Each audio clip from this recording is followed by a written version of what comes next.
All right, welcome Sarah and Michelle to the Steven Skinner podcast. So both of you were, I would say, the brave ones to, when we started this podcast, I think a little over a year ago, you both said, yeah, I'll go on that, even though some people were like, I'm not sure why he's even doing it. And so it has been, I'm going to say, what, over a year?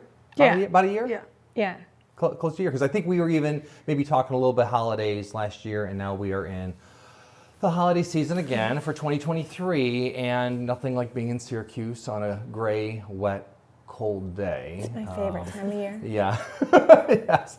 But we are in the holidays nonetheless. So what has maybe transpired? I know I have seen great things, including my daughter yesterday brought me home and I'm sure because everyone talks in your businesses about the great things happening in Eastwood. She brought home one of the Syracuse tourist magazines, and there's a page about neighborhoods, and then it had a whole designated page just on Eastwood, which they better get it right and have both of your businesses in there, and they were both in there. I haven't seen Oh, you haven't seen it? It was a great. I'll surprise to me.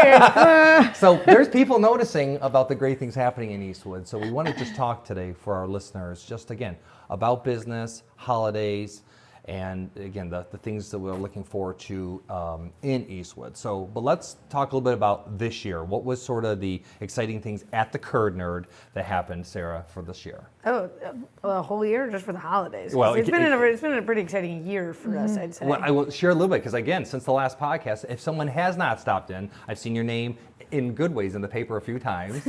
And so, what are some details that you want to share about? Yeah, well, we celebrated 1 year in business back in March. And then this past June, I won the Cheesemonger Invitational, which is a national cheesemonger competition. Which is crazy. I don't think we understand how big of a deal that is. Yeah. I mean, this is a national award, right? Yeah, it was pretty cool. Definitely one of those things that I mean, we didn't go into it expecting to win. We were really just trying to reach out to more producers and importers and get better cheese up to Syracuse.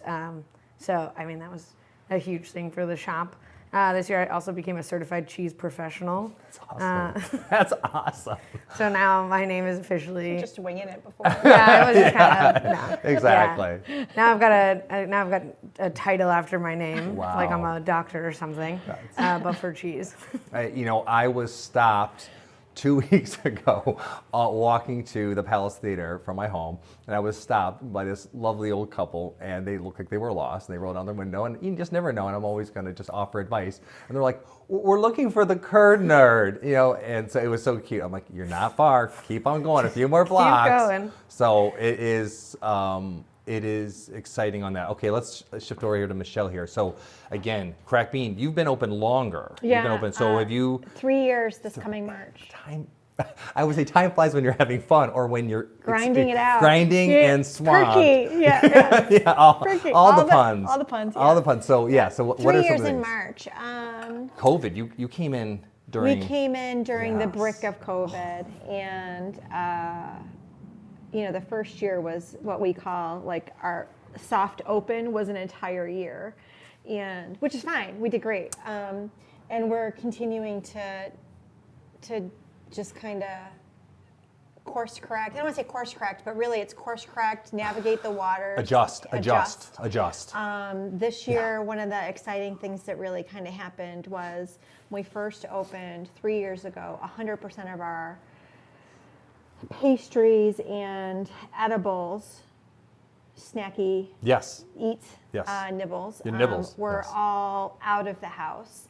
And in 2023, we've shifted that to where now 90% are baked in-house. In-house, wow. And a few things are sourced from the toast and from Sweet Praxis.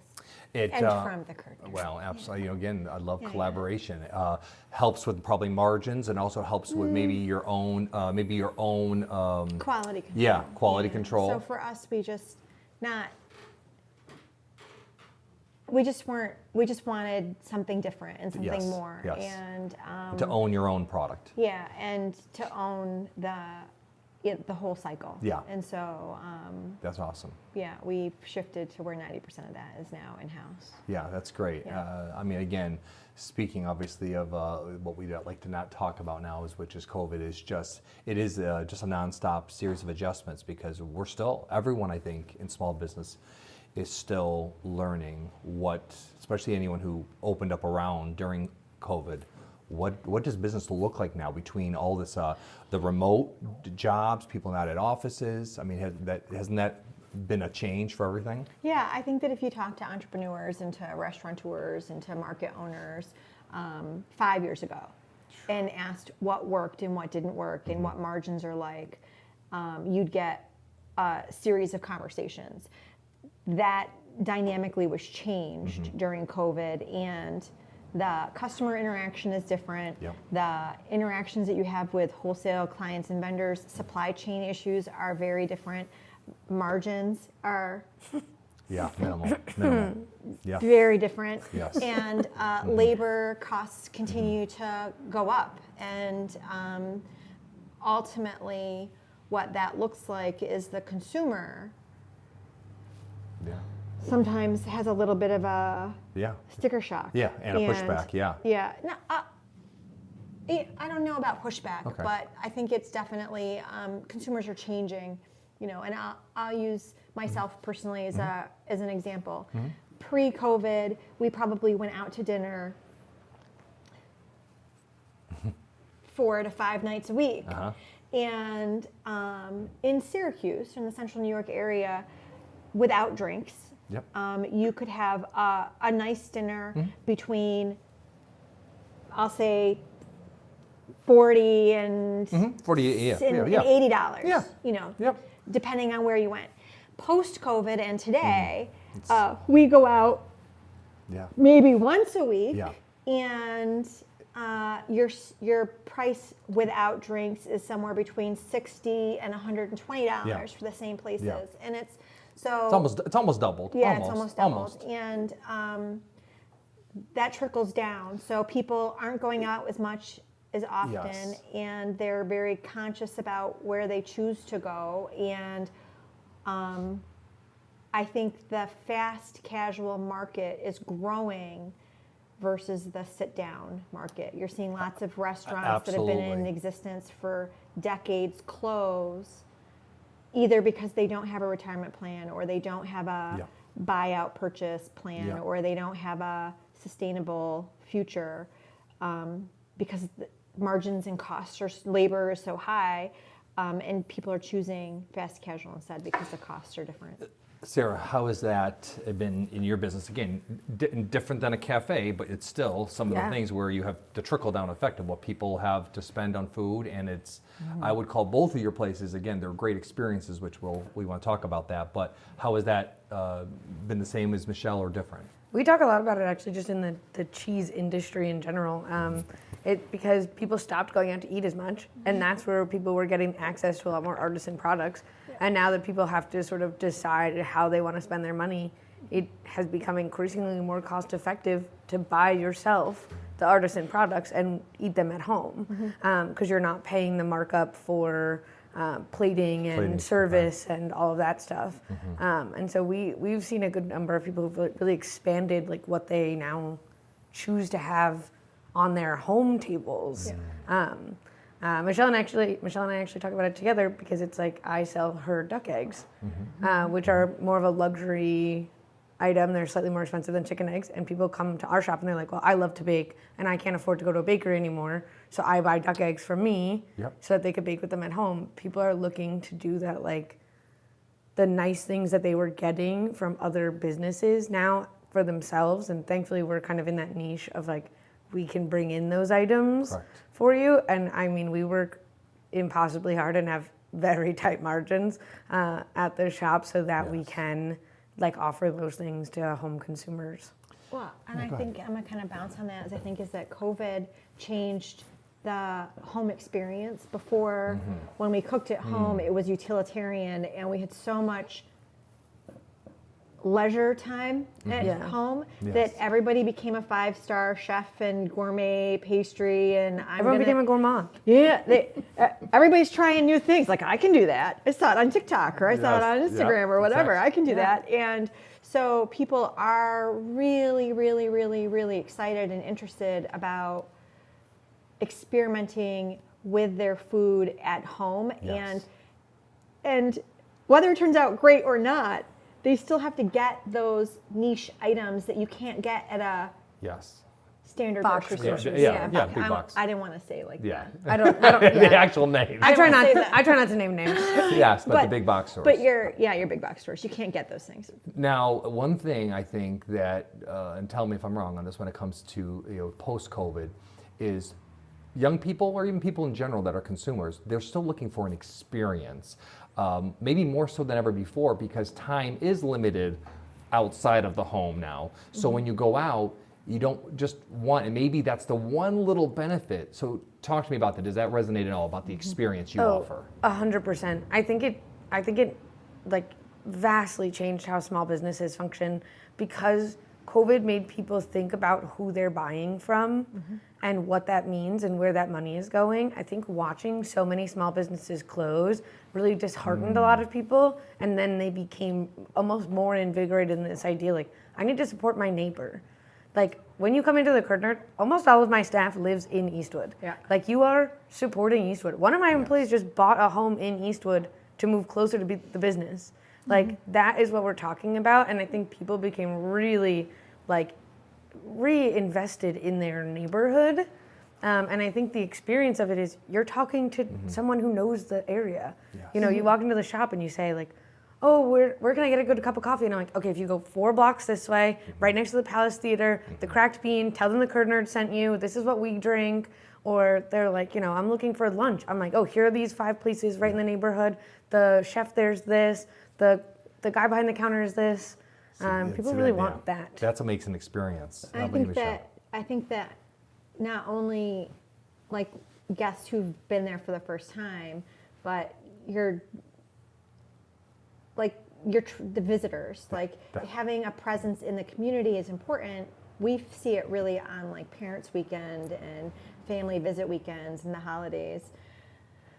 Is, you know, you have students that are at SU or at Lemoyne or at OCC or any of the SUNY schools that are in the area.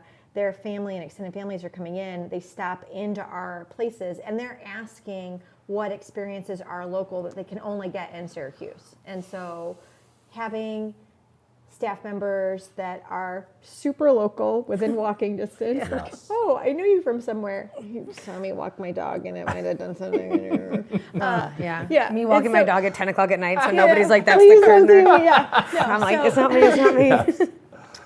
So having staff that are super local help give that experience a different touch. Yes. And people have a different caring for you because they know that you're in the same Their boat. neighbor. Yeah. Yeah. You're in the And same we're boat. all, we're all in this together. One of the things that also I'm hearing that's been very popular since, again, post-COVID is people deciding not to stay at a hotel and doing the whole Airbnb or short stay, or you have a lot of these traveling nurses or executives with new corporations. They tend to do flats and houses, which Eastwood, you know, what I hear on the street is that there is a plethora of Airbnbs and short-term housing, which when people are there, one of the things that I've talked to with nurses, they say is, I want a local experience. I want to know that when I went to the city, I didn't just stay at a chain hotel and went to a chain breakfast place or a fast food. I wanted the local experience so I can put that either on a story of my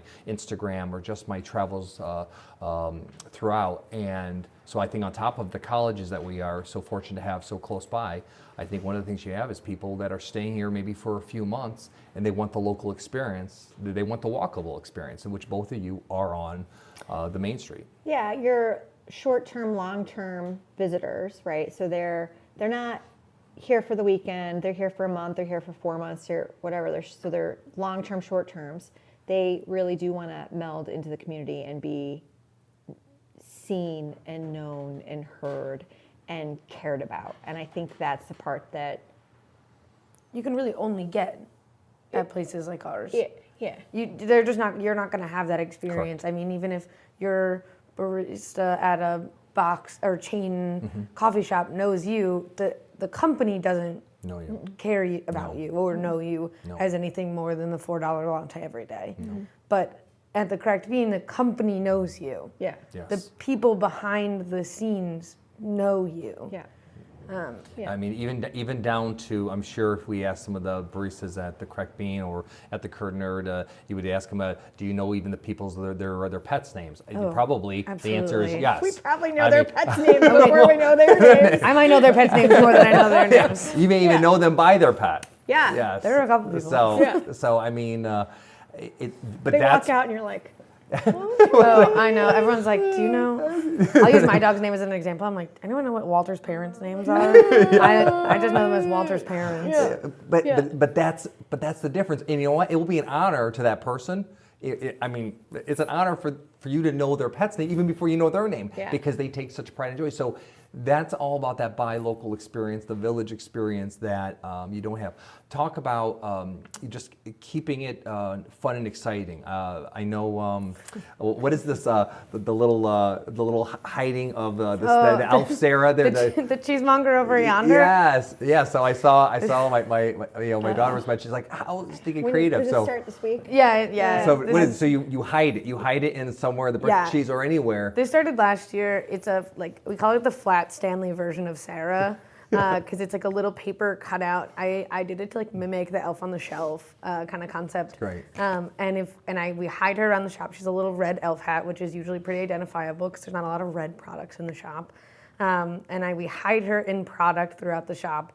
And every day if somebody finds her, they get 10% off their purchase, which is just like a really added fun benefit of Christmas shopping. We had a couple people who were like, I'm gonna come try to find her and do all my Christmas shopping, and then you get 10% off this big purchase. And it's just a fun thing to do. It is like one of those. It's also really fun as a business to see my customers find product Because they it made me look, yeah. were never looking at because they're now looking in corners of my shop they didn't think to. I was just going to say, you're not just, I mean, yes, you're a cheesemonger and you have lots of cheese product. But we have so much other you have stuff. so many other things. Yes. I mean, I went there last week before our trip and like filled my car with little niches of like granola and awesome. seeds and like dried fruit and crackers because I was taking a trip down to the Long Island. That's and awesome. You could fill with pasta, rice, Yeah. like eggs, Crackers. milk, yogurt. Like we have all of the. Cheese. I mean, when we opened, we really wanted to be not just a cheese shop, but also like a corner market for the neighborhood. As someone who does live quite close to the business, I wanted somewhere I could walk to and get the essentials to finish a dinner, whether that meant picking up cheese with it or not. Just to be able to run in and grab bread is a nice luxury. No, it's awesome. So, again, now being that we are in this post-COVID, I'll say again, there was a time where even I think people, as Michelle said, during COVID, people were trying new things from home, or even, hey, I want to have a small business. Who in the heck would want to open a small business? But unless you're adventurous and you're an entrepreneur and you really believe in it, what are some of the things? I guess my next two questions would be, what are some of the things you have learned? And we know, again, there's probably tons of concerns, but what are some of the things you've learned by owning your own small business? And then I want to just discuss about what are people talking about, things that we can add to the neighborhood. But any thoughts and any first takers on that? What would you share with people that you maybe have learned over the last couple of years owning your own small business? I mean, I've learned a lot, like that I can work 24 hours a day and not sleep, and that is a sustainable thing to live on. Sure it is. No. I mean, the Cracked Bean will tell you how much caffeine the Curd Nerd drinks.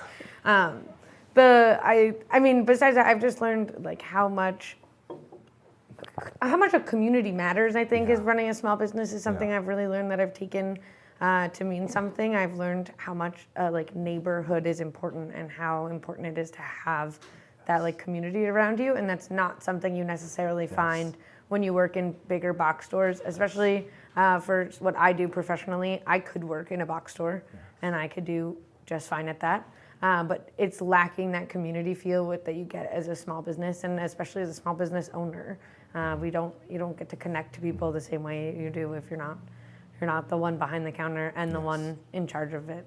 Yes. Yeah, Really I wish think so. that I would probably exchange the words tenacity and passion back to back or intertwine them. When you start a business, you have this deep-seated, raging fire and passion for whatever it is that Otherwise, you're don't doing. do it. Otherwise, don't do it. If you don't have If a you like don't have it, deep-seated like- raging You better fire, have it. Yes. It has to burn in you so Yes. much that you are ablaze with it. Because what happens is with any business is that the burn Yes. is raging in the beginning. Yes. And then unless you continue to feed that and feed it and feed it, it doesn't stop burning. It's a slow burn. And Yes. it's like sometimes a smoldering coal that with just a little bit of oxygen, a little bit of fire, a little bit of new food, if that makes sense, you Yes, can correct. really make it inflame Yes. again. But you need to have and hold on to that coal Yes. no matter how How bad no matter it how is. tired you are. tired you are. You have to have that burn in you because I think Sarah and I have both seen businesses in the last, I'm going to say 3 years, Yeah. open Yeah. and Not make it.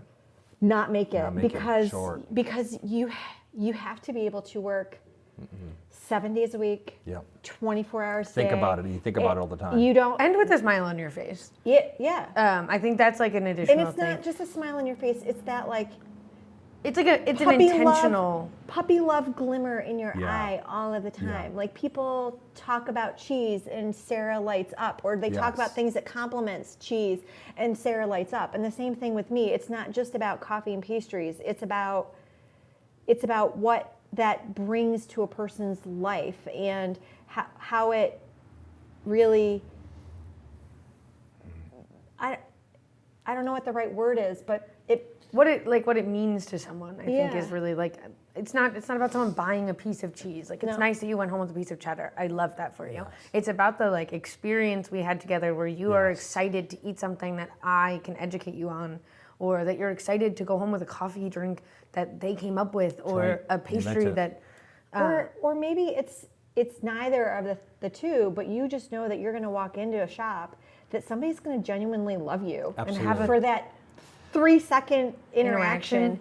It's I think that might be sometimes the only thing sometimes you're hanging on to is that experience of the beautiful, encouraging words you get from neighbors, from visitors that come in that just absolutely love it. And they're like, you probably have heard this before. It's like, where I lived, I wish we had something like Yeah. this. I'm sure you both have heard that. And the words that come to my mind with being a small business right now in this climate is perseverance and consistency, because just as can 100% relate that the burn is there, but without a continued passion and purpose living on it, some days you literally just have to pick yourself up and know that, hey, I'm doing this because I know I'm doing it on purpose, but yet it is exhausting and draining, and I tell people it's like no other, though you have these amazing moments where they'll share stories forever to their kids and grandkids about how they went in this place and how they had a great experience, or they sat by a fire, or they walked their dog, or they tell, you probably have some people where out-of-towners come with people that are local and say, I've been telling them to come here and get something. So, but you have to hold on to that. And I just think the consistency, perseverance factor, because they always start off with such amazing hope and excitement. And how is it going to be 6 months from now? A year from now, 2 years from now, if it's not real, it's got to be real. It's got to be in your blood. Yeah, you have to. I don't know if Sarah would say the same thing, but people ask me all the time, like, what's next, and like, what's next month or next year gonna bring? what's next hour? And I'm like, to be honest with you, I hope that I get to sit down or stand long enough to be able to finish try to get through my today. cup of coffee before it turns cold, and I have the dilemma of, do I have another cup of coffee or do Something else I go happens. right to work because I'm not going to finish it? Yeah. I have no idea other Yes. than I, like Sarah, could do something very, very different Yes. but I know that I love what I do. Yes. I love my team. My team is my family. Yep. And I intentionally choose this. Yes. And We just had this conversation. Someone asked me, a customer actually asked me what I would do if I won like the Mega Millions or something like that, and I was like, I'd come to work tomorrow. I do this. I would keep doing this. Yeah. That I was like, it is that I was like, I love this question for someone that doesn't run their own business because this is what I would do. Yeah. I 'cause still roast chose coffee. this. It's I'd still wake up in the morning and make your cheese boards. I mean, it does. There's a sense of ownership I see in both of you, but also I've seen in many of these just amazing small businesses where you try not to think about it because there's so much going on in your day, but it's got to be in the back of your mind that part of the weight of a community, when people identify with a community, it's not necessarily identifying a neighbor or a particular house. A lot of times when we think of a community, you identify a particular business or some type of landmark thing there. And even in this holiday season, people are mentioning both of your business names. We can come out of town, we're gonna go we're gonna go grab a cup of coffee, and then in the afternoon we're gonna go do a little cheese shopping. It's gonna be on people's list. There has to be some cool feeling to that, but maybe also a little, there's definitely to me a little bit of a weight to that too, where it's like, wow, we do matter. It's not like you don't matter. People would be very sad, Oh, we feel that. Yeah, Especially with holiday if these catering. businesses did not exist. Yeah, someone was just at good friends of ours. Their son was at a birthday party the other day, and they said, "Oh my gosh, the Curd Nerd was there at this birthday party." So when it was on, so This is the best birthday party I've ever was been it to. a good one? Okay, good. I did a class for a 12-year-old's birthday party. It was the most fun thing I've ever done. Yeah, they loved it. Oh, I love that. No, yeah, it's like one of those things. I feel an immense pressure sometimes, especially around the holidays when it's like, for holiday catering, like our cheese board could be the only appetizer being brought before Christmas dinner. Like that's not pressure, but it's like so. I'm overwhelmed with joy over it. I think it's so special that people are like, I want stuff from this local shop on my table for the holidays to impress my family, to feed my family, whatever it is. But there is definitely a moment when I am at the shop at like 4 o'clock in the morning on Christmas Eve making cheese boards, and I'm like, if I put something wrong on one of these, I could ruin someone's holiday. Yeah. The week of Thanksgiving, Sarah sent an email out to everybody saying, if you haven't placed your wholesale orders, forget it, you're not getting it. Yes, I can. And I texted her and I was like, if somebody doesn't pick up their box and it's like 6 o'clock, call me. Be right down. Because I too am still there baking pre-Thanksgiving, and I was like, I am doing stuff for other people's Thanksgivings, but I don't really have anything for myself. Yeah. And so I'm like, please call me, please call me, please call me, please call me. Oh my gosh. I didn't get the phone call. Well, Nobody doesn't pick up their Thanksgiving boards, I'll tell you that much.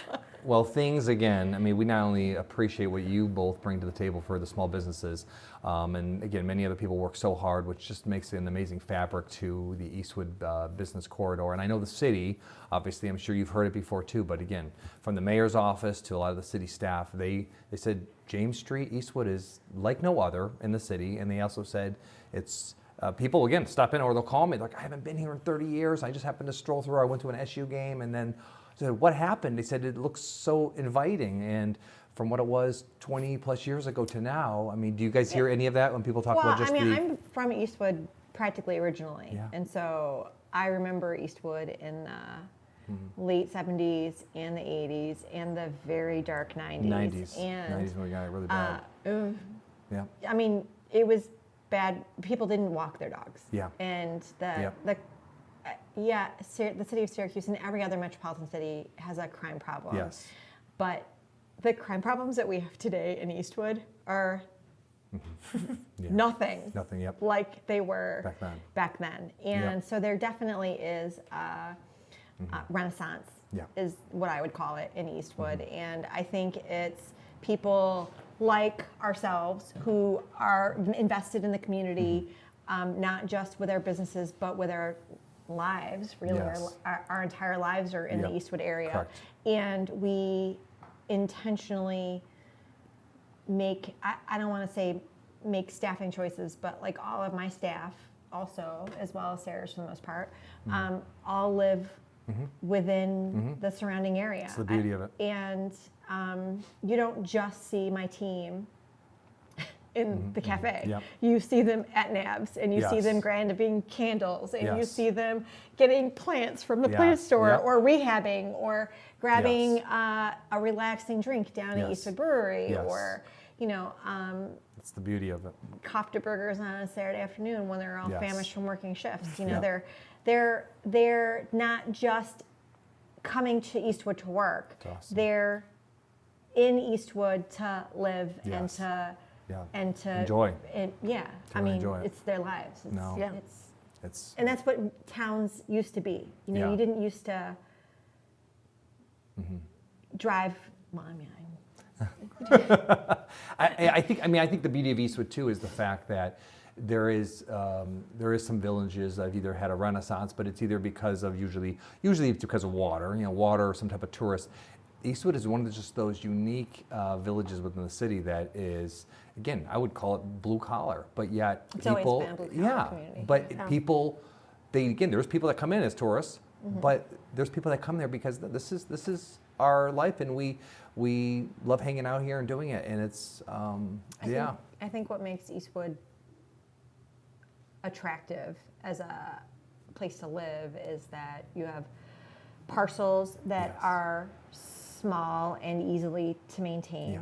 You have houses that have a lot of individual characters. They're not Yes. cookie counters, Nope. and they're not in a development where you have an Nope. HOA. Yep. Somebody sometimes you have neighbors who tell you what to do with your yards. But That's for all the most village part- experience, yeah, absolutely. But for the most part, there's no HOAs Yeah. saying what you can No. and cannot do. You No. have Some that freedom. neighbor experience where you do really know your neighbors. You know who lives next door to you and That's across right. the street, and for the most part, everybody looks out for each other. Mm-hmm. And Eastwood as a whole is a walkable community Yeah. where within 2 miles, Yeah, if you it want to is. walk It within is. 2 miles, I mean, you could get in your car and drive, but you within 2 miles, you have everything that you really need. You have sustainable groceries, you have luxury items that you can pick up. Yeah. There's boutique Yeah, items that you absolutely. can grab.